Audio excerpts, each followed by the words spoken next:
अल्पवयीन मुलीवर अत्याचार केल्याप्रकरणी विशेष न्यायाधीश DN सुरवसे यांनी आरोपीस 20 वर्षे कठोर कारावास व 20,000 रुपये दंडाची शिक्षा सुनावली। अंबादास लक्ष्मण गावडे, वय 36, राहणार मंद्रुप, तालुका दक्षिण सोलापूर असे शिक्षा झालेल्याचे नाव आहे।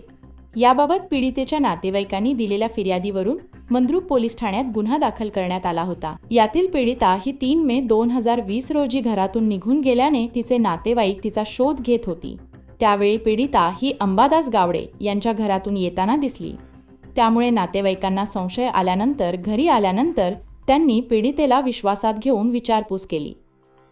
त्यावेळी पीडितेने सांगितले की अंबादास गावडे याने पीडितेला घरात बोलावून तुझ्या घरच्यांना मारून टाकीन अशी धमकी देत तिच्याशी शरीर संबंध केली असे सांगितले।